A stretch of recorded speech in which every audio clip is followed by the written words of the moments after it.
Walter is my teaching assistant, and we've known each other for close to 25 years. And Walter has a wonderful painting. I've been trying to scan the room. He has a painting of Central Park here somewhere. And I haven't had a chance. Back here? It looked great on the website. I'm sure it's a fabulous painting.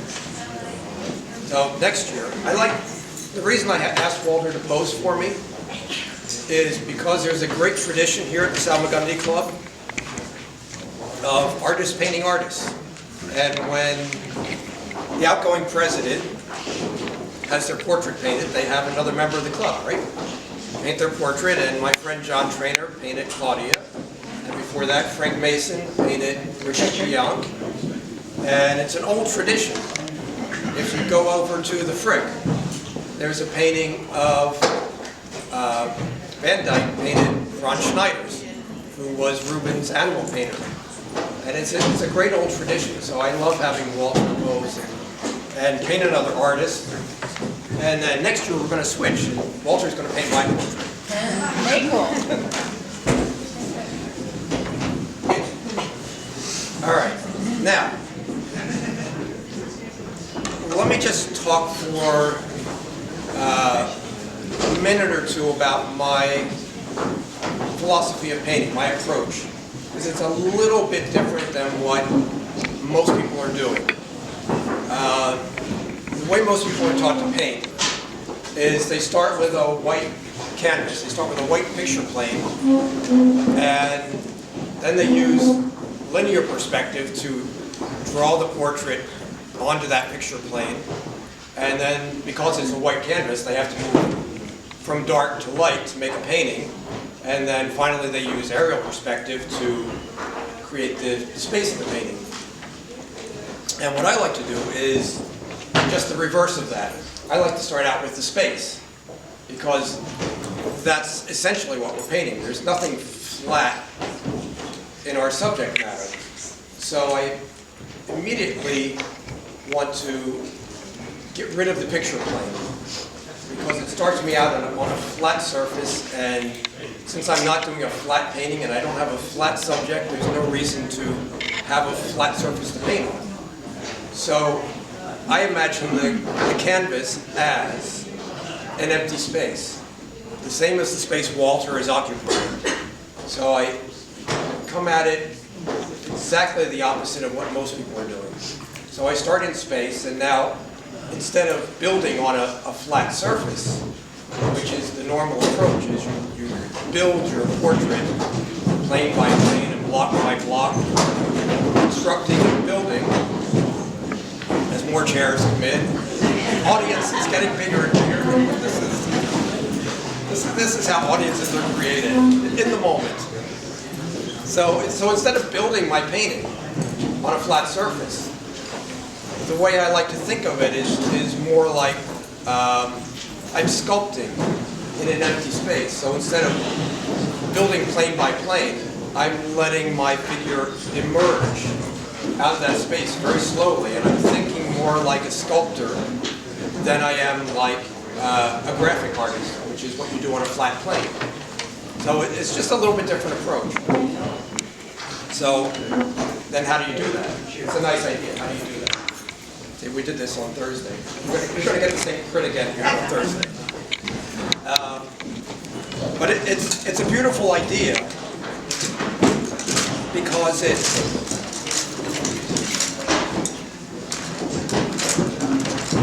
I do this in the classroom, and I love this idea of creating a painting in an empty space, because it sort of echoes the creation story from Genesis. You start out with nothing. This is the way Genesis starts out. There's a void. And then into that void comes lightness and dark. And then gradually the objects are entered into it. That's essentially what happens here. We start out with this empty space, and then we turn the light on, and then gradually we have Walter enter the space and occupy that space. And that's always been important to me. When I was very young, the painting that really made me want to become an artist was the Prometheus in Philadelphia. And I didn't realize until years later, many, many, many years later, that the thing that I found so incredibly profound about that painting was not the story of Prometheus and not the way Rubens had painted the figure and Schneiders had painted the eagle, but the way they occupied the space they were in was just absolutely stunning. And because they were occupying that space, it became alive and exciting. They animated the whole space they were in. So when you start on a picture plane, and poor Clement Greenberg spent the entire 20th century talking about the integrity of the picture plane, would drop dead if he weren't already dead. But I'm ignoring Clement Greenberg's great theory of the integrity of the picture plane and going into space. Now, obviously, this is not an empty space. It's a flat canvas. But since all painting is illusion, I can use my imagination. This is not going to be a flat painting when I'm done. No matter how you think about it at the beginning, unless you decide you're doing a flat painting, it's not going to be flat. You know, the Vermeers, the Rembrandts, the Rubens are still flat canvases, but they have this illusion of space. And since I'm painting illusion, why can't I use my imagination to go right into that space at the beginning? Now, how do you do that? How do you do that? And that's the trick that's kept me fascinated for 40 years.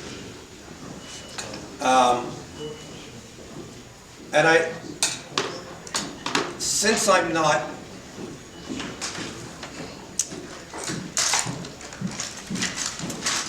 not constructing a painting, I don't have to put down a fairly finished drawing of Walter and then fill it in. An idea never appeals to me. It sounds a bit like a coloring book. So I can just vaguely get Walter placed on the canvas in the space and then let him emerge. And I like that idea of something emerging from the emptiness rather than building on the surface. It's a very different way of thinking. And I like it because it echoes Genesis. You know, how was man created? You know, God took dirt from the earth and breathed life into it, and man was created whole. You know, he wasn't constructed plane by plane and block by block and then measure this and measure that. He was just emerged. And same with Venus. In mythology, Venus just emerges whole out of the foam of the ocean. And to me, that's an exciting thought. I love that idea of something just emerging out of nothing, and then there it is, and it's just full of life, rather than waiting and building and slowly constructing something until it gets to the end, and hopefully it's alive at the end. But if it's alive right from the beginning, I want this to be a lively painting from whatever the first stroke is, should I ever get to it. And there's a wonderful quote. There was a TV series about 10 years ago, a Canadian TV series about a Shakespearean festival. It's called Slings and Arrows. And early on, one of the actors is asked to speak at a memorial service of a director who had passed away. And when he was acting under this director, he would make notes in the margin of his copy of the play. And he decided for his talk at the memorial, he would read from these notes. And one of them struck me so profoundly because it's exactly the way I think. And it was this. He said, the theater is an empty box, and it's the job of the actors to fill that box with fury and ecstasy and revolution. And I just thought, my God, that's such a profound thought. That sounds so much more exciting to me than I want to sit down at my easel and copy what's in front of me as exactly as possible. But to fill a theater, or to fill a canvas, or to fill a piece of paper with fury and ecstasy and revolution is something to get you out of bed in the morning. You know, it's something when you sit in front of your easel, now I have something that I can get excited about. So I want to paint something that's alive. So here we have the great Walter Mosley. And I want to paint Walter as something exciting and something revolutionary. So let's just take, now I have a middle tone. See, I said everybody else starts on a white canvas. I like a middle tone because it lets me move both into lights and darks easily. If I just have a white canvas, no matter what I put on it, it will be dark. And then I have to fill up all that white canvas in order to start painting the light. So this way, I can now jump into lights and darks anytime I want. And it's a little bit like sitting in the middle of the piano. When you're playing the piano, you can reach the dark notes and the light notes very easily. But if you're on a white canvas, you're essentially sitting at this end of the piano and trying to play like this, because you can't get any higher. So I like the idea of sitting in the middle and being able to go high and low. And it seems to me like a more logical approach, an easier way to approach painting. So now that I have the middle, I'm going to put Walter in with just a few darks, just a little something to get, and I don't have to make a finished drawing at this point, just anything. And I like doing this so I can show you what I'm doing. I can play to the camera. This is kind of fun. I'm not much of an actor, so this is my chance to do this. But here's Walter, and we sit back. Better. See, I like that. So Walter can just, all I want to do at this point is find Walter in space. I just want to know where he's going to be emerging from.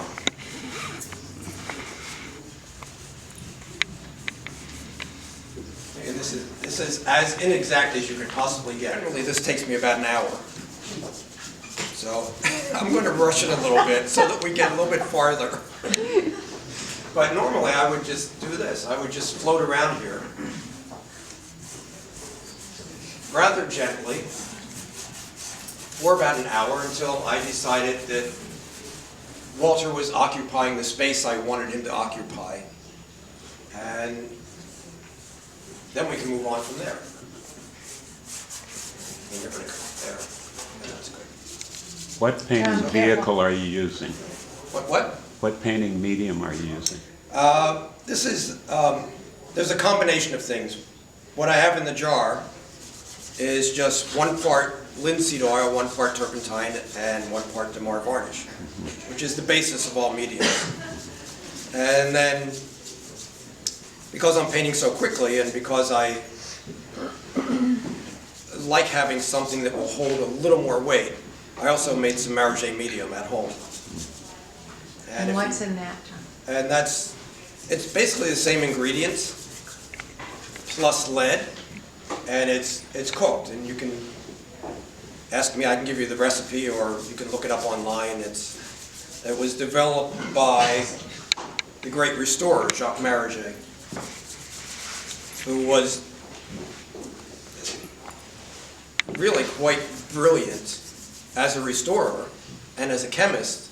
And he was the perfect candidate to recreate Rubens' lost medium. Everybody was always trying to figure out how the hell Rubens did what he did, because nobody could do it for hundreds of years after him. So everybody was trying to figure out what Rubens was using. They figured, well, it must have been medium. You know, they ignored talent, and they said, well, it must have been the medium. And so they've tried recreating his mediums. And Maragé was the perfect candidate to do that, because he had the chemical knowledge, and as a restorer, he was intimate with paintings of all different periods, and he came up with this gel medium. And the beauty of it is, because it contains lead, you're cooking lead into the medium. Lead is the great dryer, And since you're cooking it in, you have this medium that you can use with great opacity or great transparency and will also dry quickly. And it's great stuff. My dear Frank Mason introduced me to this and taught me how to cook it. And people are worried about how dangerous it is because it has lead and this and that. And some people have argued that it dries and then it softens up again, and it's problematic. But if you cook it properly, it's just an incredibly beautiful thing. But you have to have ventilation. You can't do it in your New York City apartment because you'll die. And then it will do you no good. Even Rubens couldn't paint after he was dead. Have you ever tried to use the stuff you can buy online, the Narroger? No, because I make my own. I do everything myself. I like to make my own. I prepared my own canvas with white lead. And when I have time, I like to grind my own paints. I like to have as much control over the materials as possible all the time. Because the more control you have over the materials, the more control you have over what you want to express. And that's all anybody cares about, is what you want to say. Did you design your box with This? That's a long story. I'll tell you that later. Okay. This comes out of the Mason Dumont tradition of landscape painting. Okay. I'm But gonna it's talk great to you fun. later. This box, I've been painting, I came to the League in 1974. That's when I bought this paint box. And I've glued it together and stapled it together and duct taped it together, and it's been my lifelong friend, and I'm never going to get rid of it no matter what happens. Unless it's in a fire and is completely destroyed, that's the paint box for the rest of my life. So here's Walter floating in space. The poor guy's been floating in space the whole time I'm yakking.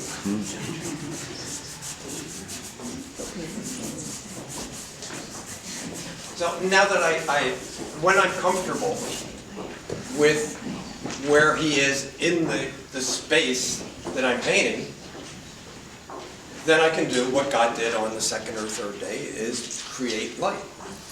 Bring light into the painting and separate the lightness and the dark, and then when you do that, since this is already a middle tone, and if you have a light, a middle, and a dark, you can start to create form. If you just have two of those, you have flat things against each other. But when you go light, middle, and dark, you can start to create form. And I want Walter to emerge out of the space as a great form, as this is the great miracle of life emerging out of nothing. He's being born again. And what a great thought. So let's take anything that's lighter than that. Anything that's lighter than this and lighter than my middle tone is going to look like light in the painting, no matter what it is. And I like to start out, not overly light. I'm just going to take some. Let's start the way the old masters would start. They didn't have cadmiums. They didn't have cadmiums until early in the 19th century. Turner and Constable were the first to have the advantage of cadmiums. But let's just take some earth color, some ochre and some terra rosa. Just as simple as you can get. And some white. And I'm going to make a middle tone. And I'm doing it very deliberately. See, I'm still thinking of that piano concept. So I'm going to go from light to dark as I'm painting. So I'm playing on a piano.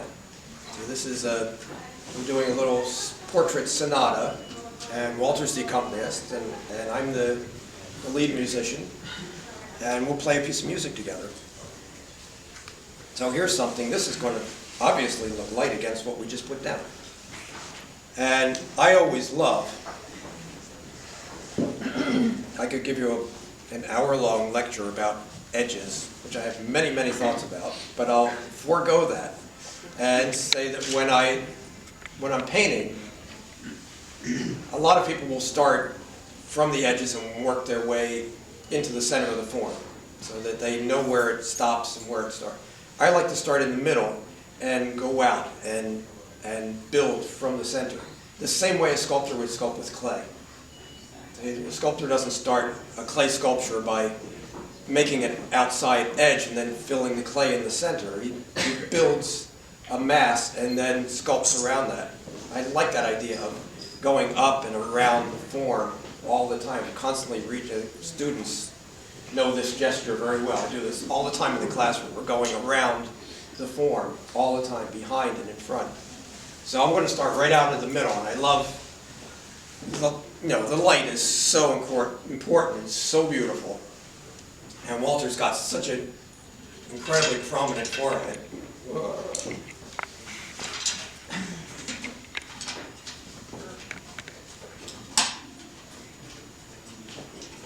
Excuse me. All right. Oh, that's pretty steady.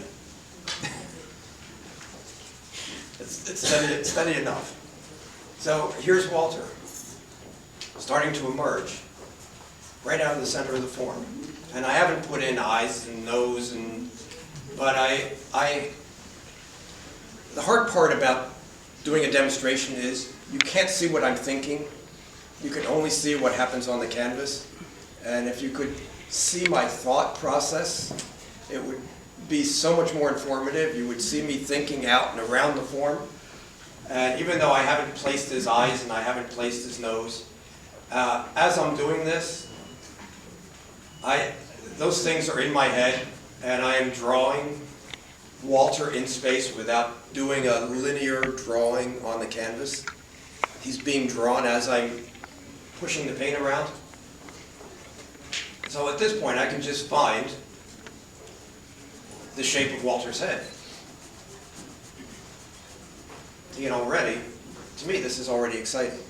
This could be a finished painting. And it would be, Walter emerging from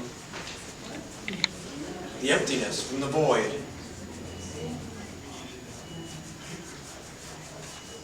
And then my brush, I'm loading it up all the way into the ferrule. So when I want more, I can get more paint. When I want less, I can be more gentle.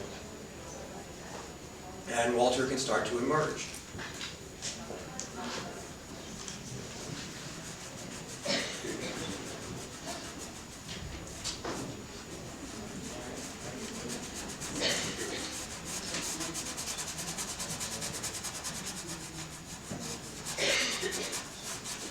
And I don't like to rush paintings, even if it's only an hour. We'll just let as much of Walter emerge as will emerge in an hour. If I wanted to, there is a way you could just, go slap, slap, slap, and bang, bang, bang, and you could have a painting in 45 minutes and everybody would be very impressed. But it doesn't really tell you anything about the way I think about painting. And I think that's terribly important, how an artist thinks. I'm always trying to figure out how an artist thinks about how they create things, how creation happens. That's why, you go to Genesis, or you go to mythology, or you go someplace else. There's lots of creation theories. You could pick any number of creation theories. I like to know how creation happens. So when I'm studying an artist, I like to go to their drawings, because that's where you can see their mind working. When you get a finished painting, you can get lost in the masses and the glazes and the finishes and all kinds of things. But in a drawing, you're seeing that fresh first thought. And that's where, my favorite artists are always great draftsmen. And those who, occasionally there's a Franz Hals and some people who, there's no Vermeer drawings that anybody knows of, and I don't think there's any Franz Hals drawings. But that's all right, they get a pass, because I know they can draw. There's no doubt that they can draw.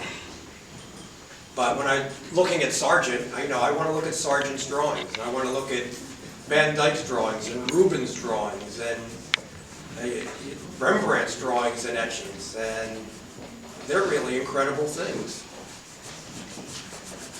See, and I don't care that it's a yellow shirt at this point. I'm just bringing light into the painting.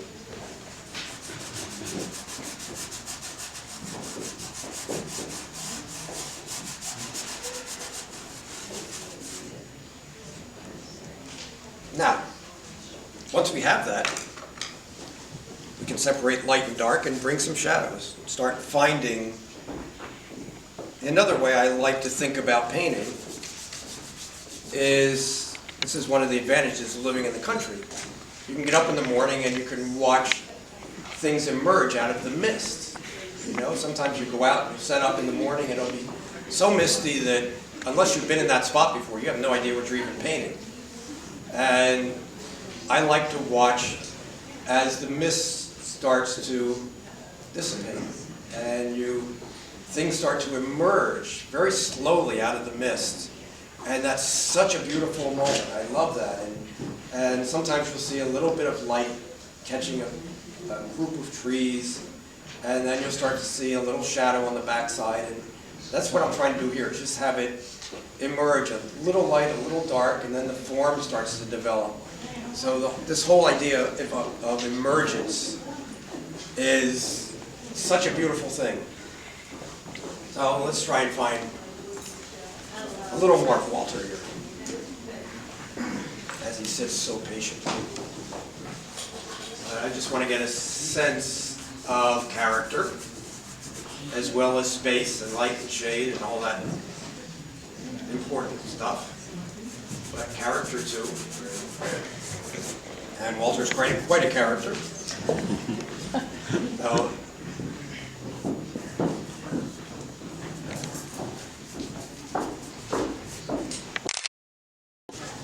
warms and cools. Yeah, so far what I have is warm, warm, warm. And the general rule, as everybody knows, is if it's warm in the light, it's cool in the shadow, and vice versa. Again, I'm going to be a little more radical.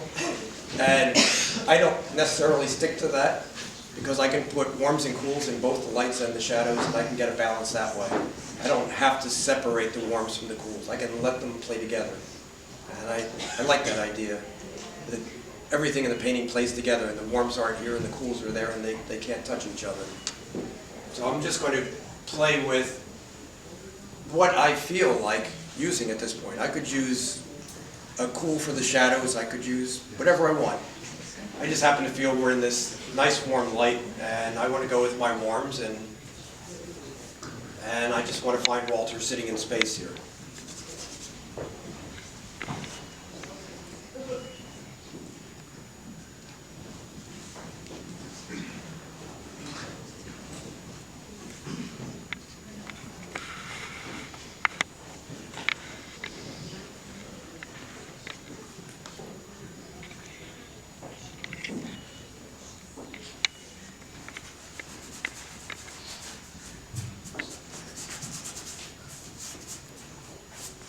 Now, for me, this looks like something that's alive already. This doesn't look like I'm doing a picture of Walter. You know, I like the idea of taking mud and breathing life into it, because that's what we're doing. We're taking mud, and the artist's job is to breathe life into that and create something. We're doing creation. I love the idea of creation. And if you think about it, it's a perfectly natural thing for man to do, to create. Because if you go back, I don't want to sound like a religious course here, but if you go back to Genesis, man was created in the image and likeness of God, the Creator. So if we're created in the image and likeness of the Creator, we are by design, by nature, creative beings. And so this is the most natural, normal thing we can do. The oldest thing we find from the history of man are the cave paintings. That was one of the first things man wanted to do, was create on the walls of the caves.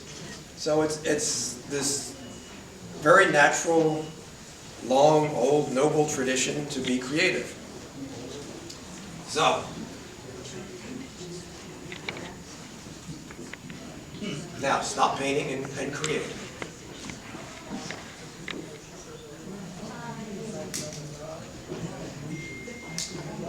And essentially what I'm doing here is what a sculptor would do with clay.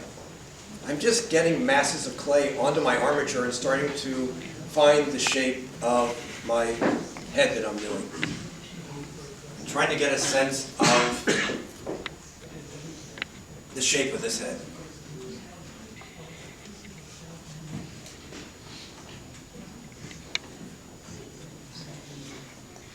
And we have yet, this is not very light yet. We haven't brought much light into the painting. We're still in middle tone, and it will evolve into what I want it to be. And as I'm doing this early work, I can study Walter and decide what it is I want him to be. I don't have to. Light, middle, dark. I just don't know if you had any grays in it. Not yet. This is just, so far it's just the light and the dark playing against the middle on the palette.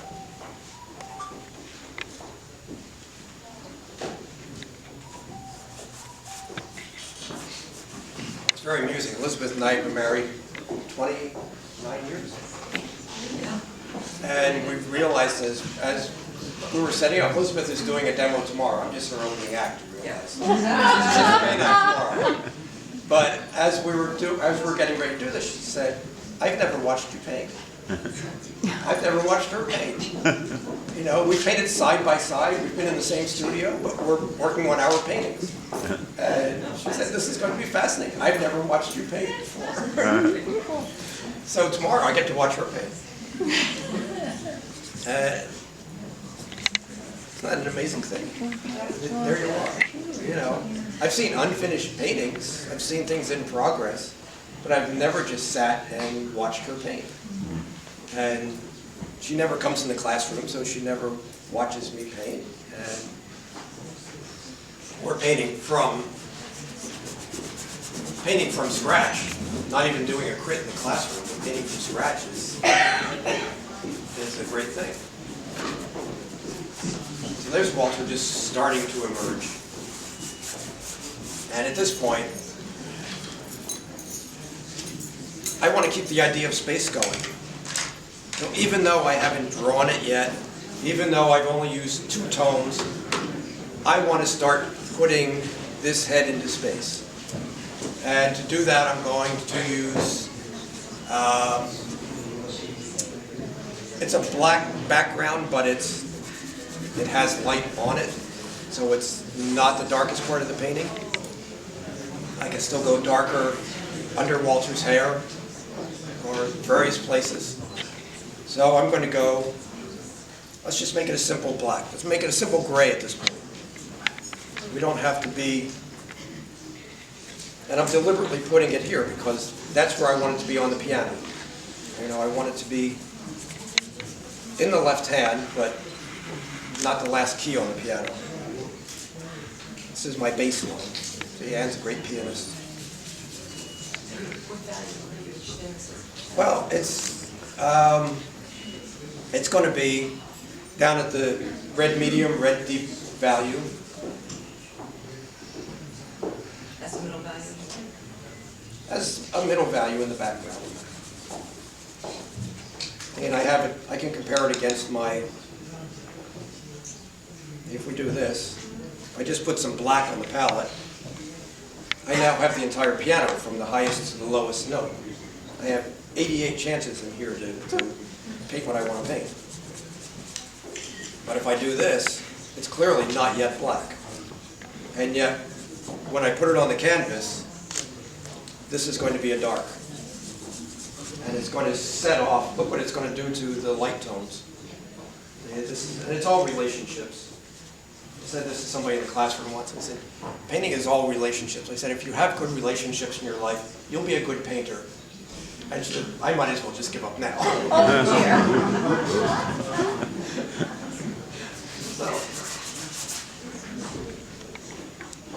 So I don't want anybody to give up.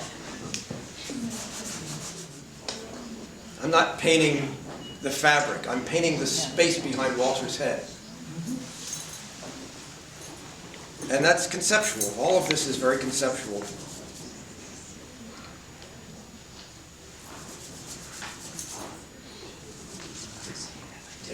little faster.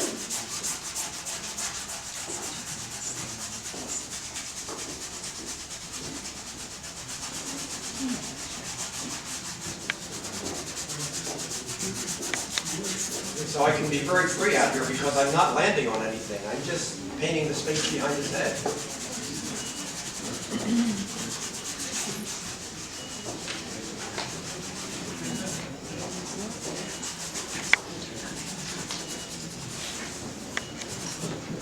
We'll start getting into too much detail.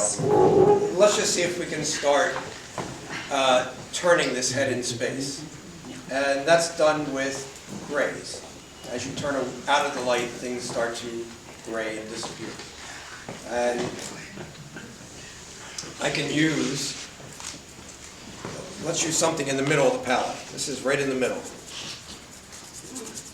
And I've always loved the way Franz Hals would do it. And he would just throw some ochre into his grays. And he made these wonderful sort of green grays. And I always liked that idea, so I'm going to use it. And you know, this is because I'm always thinking about creativity. The way I paint changes every 20 minutes.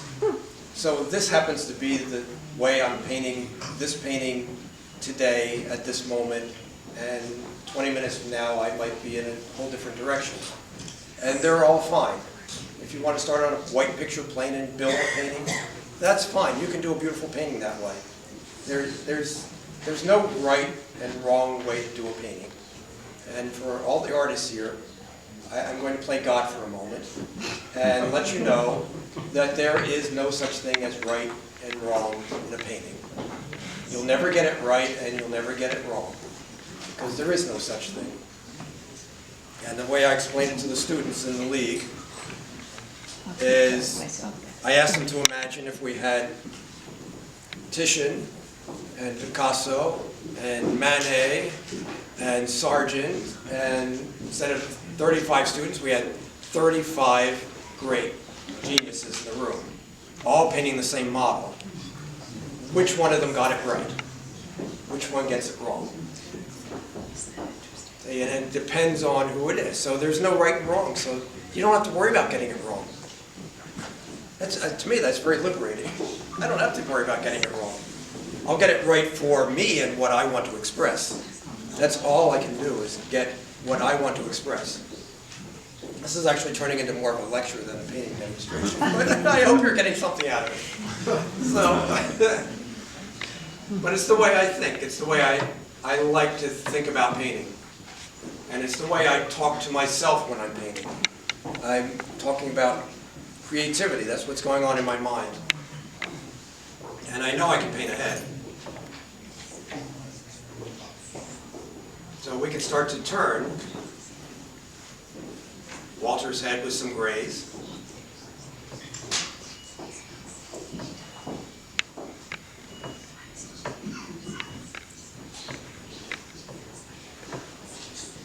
And I don't mind turning the top of the head. Since I'm working in clay, I'm just going around all the forms. When you're sculpting in clay, you're not worried about what color the hair is. You're not worried about, all kinds of things. So since I'm sculpting in space, I don't have to worry about all these things. And I'll get to color. Color is one of the most wonderful things in painting, and I'll get to it. I can turn the shoulder and start to turn the side of the finger. Now,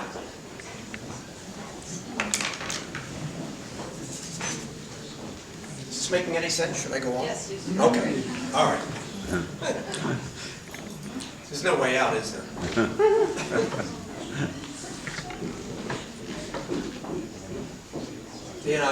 Now if you were inside my head,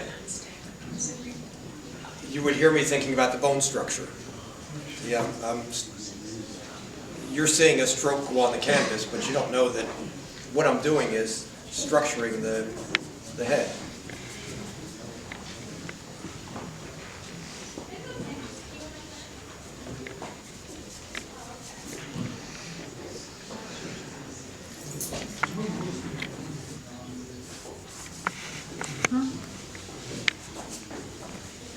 And so far we've done, it's a very light palette so far.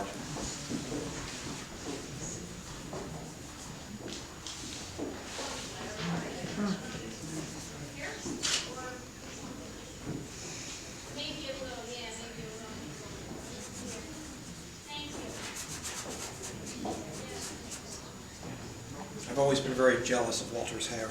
So it's a great chance to paint.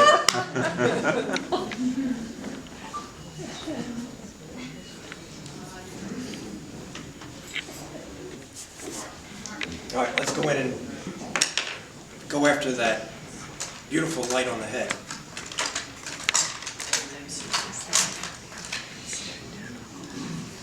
And I'm just going to go up. I'm just going to move up without getting overly complicated with all kinds of thoughts about color, and I just want to get something that starts to build the light toward the top of the head.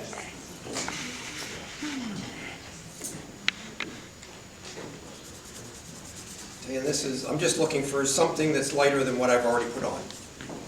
And in the great tradition of Rubens, and this only happened for a very short time.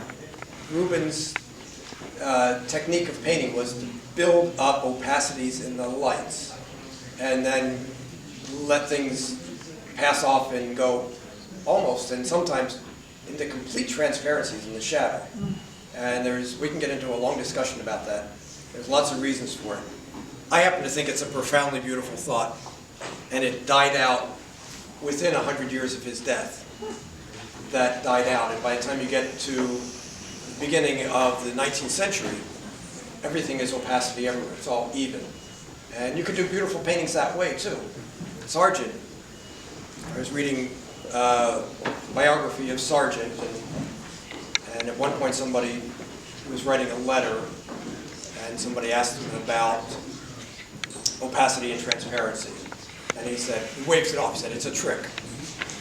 And he just blew it off. I said, well, isn't that what painting is? This is all a trick. This is all optical illusion. So why is one trick trickier than another trick? The idea is this is all optical illusion. We're trying to make form and space and light out of mud, out of dirt. So I like the idea of opacity. So when I'm putting the light on, I'm going with opacity. And I can model that without picking up a lot of extra paint and adding brush strokes. I can use brush work to model that light. And I like doing that. So you start finding, now I'm doing the same thing that everybody else is doing with where they're building planes. I'm now finding planes and I'm doing all the things everybody else is doing. I just approach it from a different direction. And the light on Walter's head is just absolutely stunning. I can come back and put that on 20 times because it's the most fun thing in the world. And I like having fun. Yeah, I'm still in ochres and terra rosas. I haven't moved out of that yet. And gradually I can move into the cadmiums and bring a little more life into it. But I like this idea to start out. I like starting out with something in the middle. And finding the frontal bone. And following that frontal bone right out over the front plane and around on the side. I love that idea. I love coming right out into that gray that we already have, modeling into it, and it's really sculpture on canvas. Walter's trying his best to watch. But he's seen me do this over and over and over again.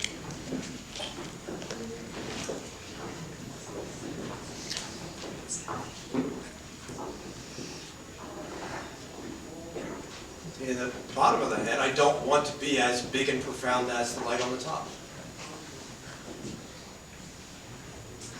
great masseter muscle. So I'm finding things as I go along.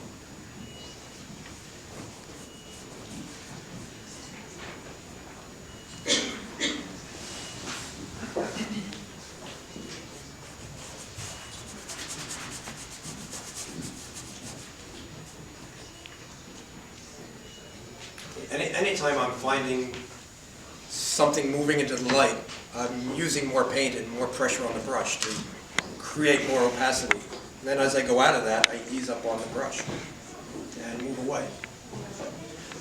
Now let's go down a little bit into a very gentle color. Let's just go down into Terra Rosa. And we still have that idea of light to dark all the time. But I like the earth colors, they're gentle. You know, they're not so intense. I've been thinking a lot about chromatic intensity recently. And as you watch people like Henry in the Ashcan school trying to push the color and the chromatic intensity, I'm noticing that when they do that, the painting starts to get a little flatter. And thought for a long time about why that happens. And it's because in order to get the space and the distance, you need to gray the tonalities. If you put a mountain in with you see a mountain and it looks blue, if you do it with a very chromatically intense blue, it doesn't go back as far as if you gray it a bit.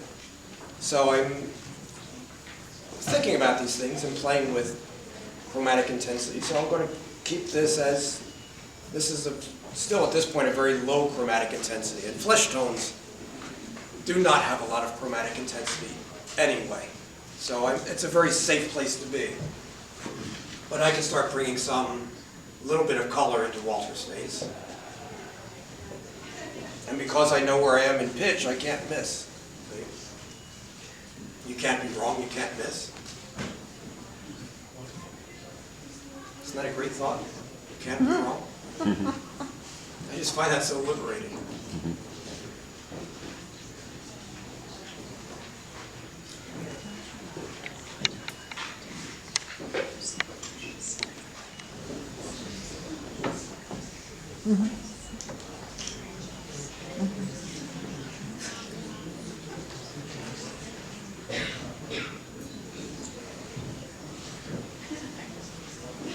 Dan, I'm not worried about staying within the lines of the drawing. So I can let my masses move very freely. It works well. All right, let's take,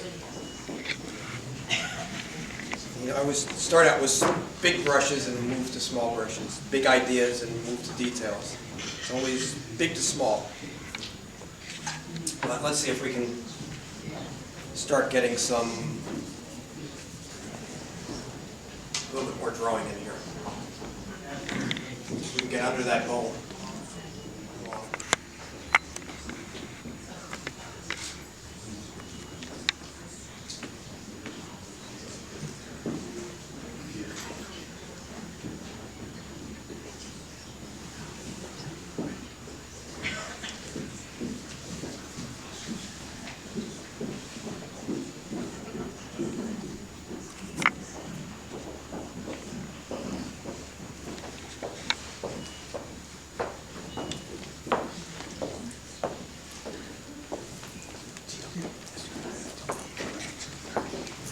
And I'm just finding some shadows on my head at somewhere at some point.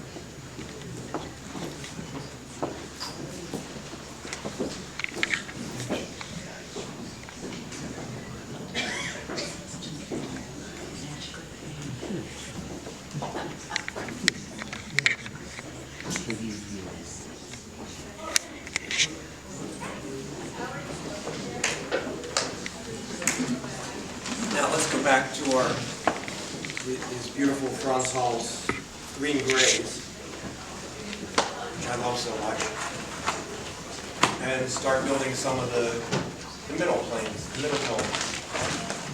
maybe ease up on it a bit.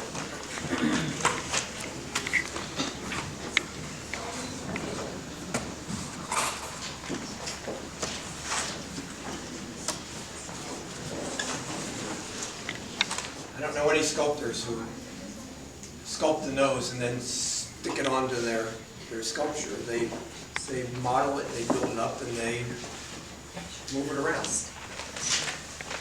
And I like to think of this way. It's quite a lovely, sensual way to think about painting.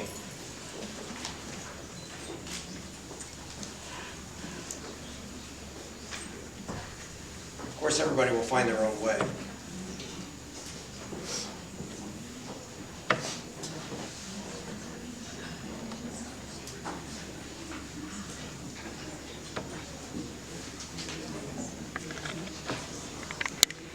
I'm just finding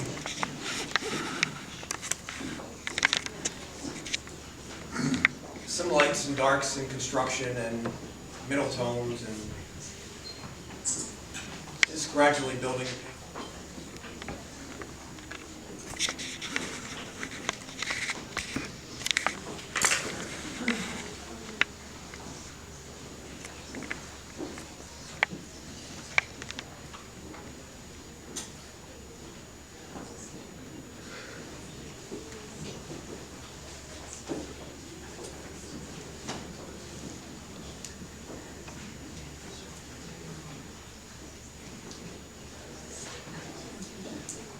Just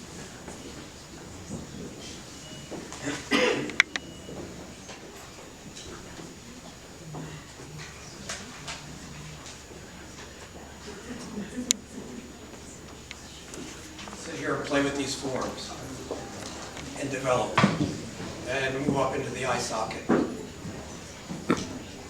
and move up onto the frontal bone and find all these great things happening. And decide exactly what expression I want to give to Walter's eyes. Walter can have many, many different moods and moments.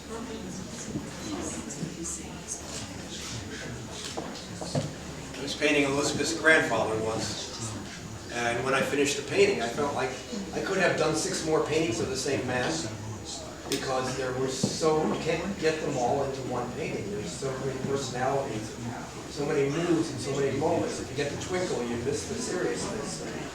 You know, it's hard to get them all. So I can decide in this moment which, particularly with Walter, I want to capture.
Tops. You should have at least 15 minutes. Yeah. You gave Bonus up. round. You gave up? You gave up 10 or 12? I can give up. Well, we can. I can give up. Yes. Tom, Yeah. show us the palette. Sure. Okay.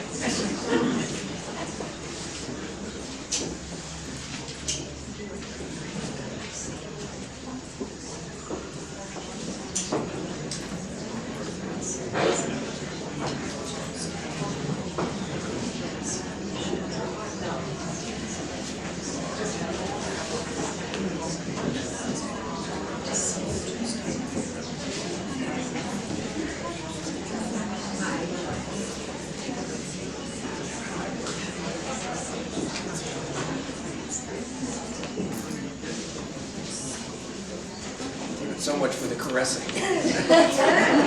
Get tough, Tom. Now we're...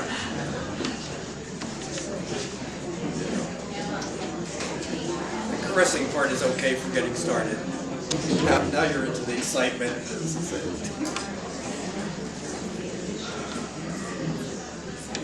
We've got from God and creation all the way to sex and climaxing. Oh, 1 hour. Now we're ready to go here. We're ready for it to all happen. We're ready for the big finish. But you can. It is what he said.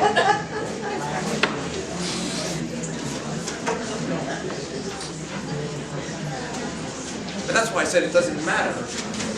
There's no right and wrong. You can gently caress your painting, or you can jump in and you can just do something that is just completely flying around. You can, I mean, Sargent batted stuff out all the time. You know, he stuff. The beautiful painting I saw in Florida, some cows and elastic that Sargent had done, and later I read about it. He did it during a stop between 2 trains. What? Yeah, a big painting. It was big. A couple of cows, landscapes, and it was just, you know, one train had stopped, he was going from one place to another, the train had stopped, and he was waiting for the next train, he pulled out a canvas, batted out this thing.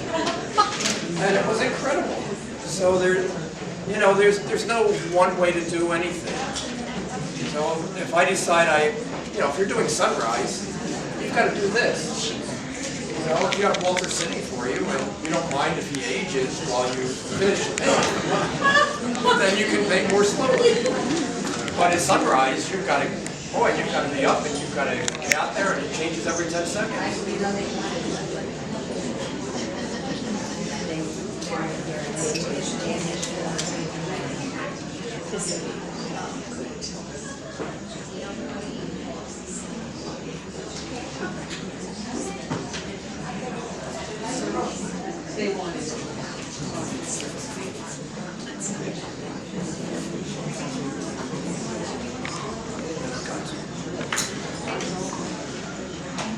This is great.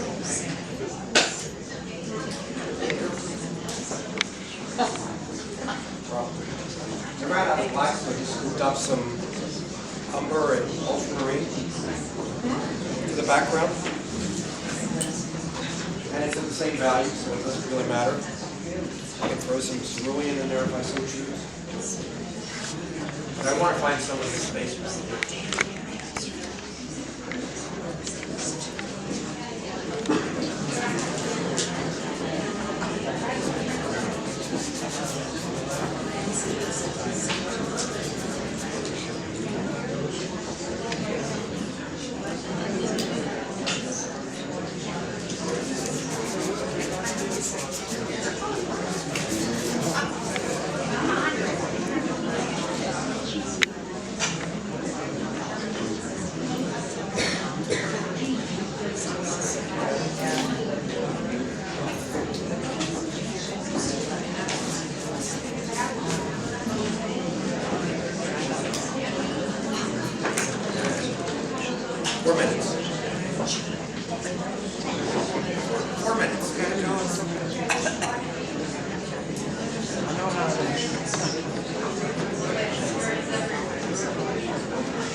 Cadmiums. Little spot of cadmium right into that. A little bit of excitement.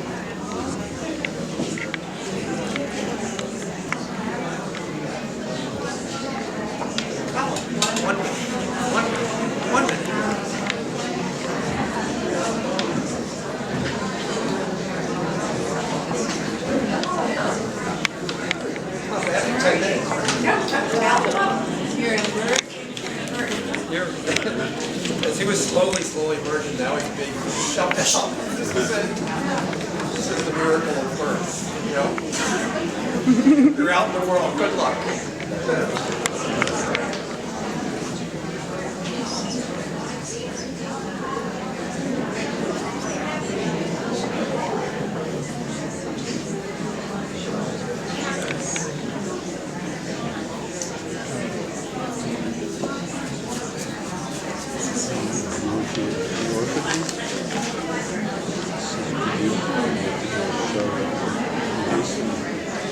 Make a space for us.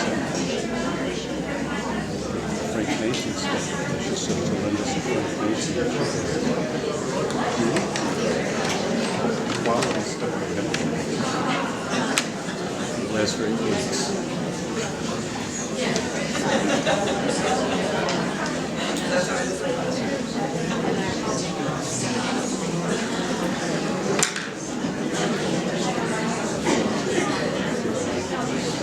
It's so great.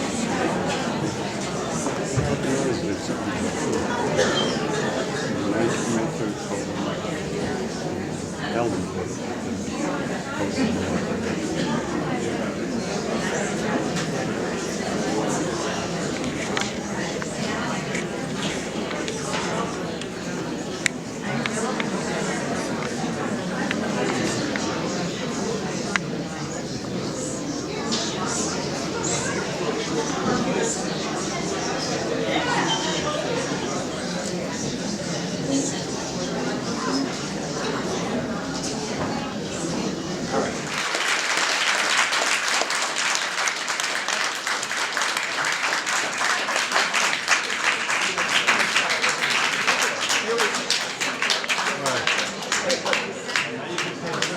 All right.